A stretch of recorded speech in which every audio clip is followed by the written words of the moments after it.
δείξε στη μαμά πώς φαίνεται με την χέρι. Βάλτε μέσα. Βάλτε μέσα καλά, βάλτε μέσα καλά. Έτσι, μπράβο. Χριστίνα, θέλω να φυσήξεις δυνατά, πάμε!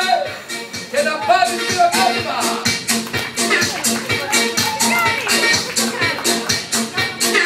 Το Ματήλι πήγε μέσα σε κάποια από τα δικά σας αυτιά.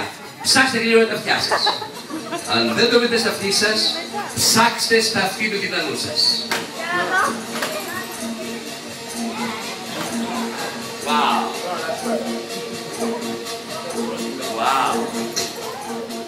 Ένα κόκκινο ματήλι. Ένα ακόμα ματήλι.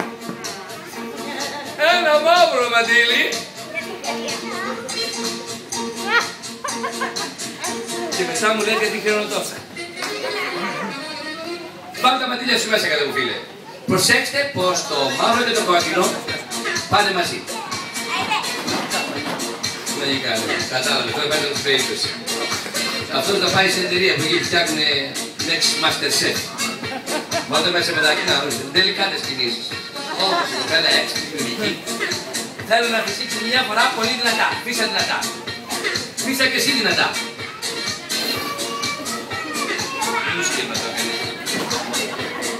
Για βγάλτε το κρεματίλι έξω και πάρε χειροκρότημα.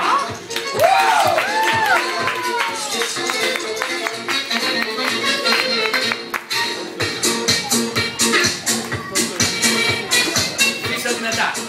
Άιτε πάλι αυτός εδώ, σαν τον καραγκούτι πάει. Πάμε. Yes!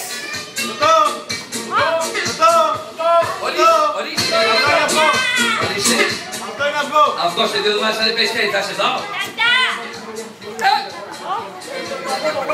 Παιδιά, το αυγό έγινε τρακανάς. Πίσα μια φορά δυνατά.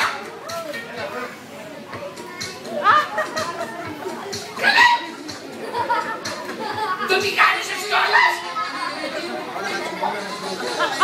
Εγώ το βρήκα. Θα φυσήξετε και οι δύο μαζί ταυτόχρονα. Πίσα δυνατά, πίσα και εσύ και πάρε χειροκρότημα.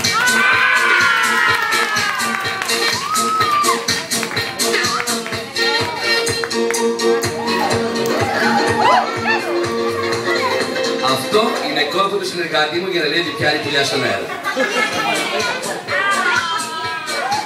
Εδώ, κάτσε τα λάβω. Κάτσε από εδώ.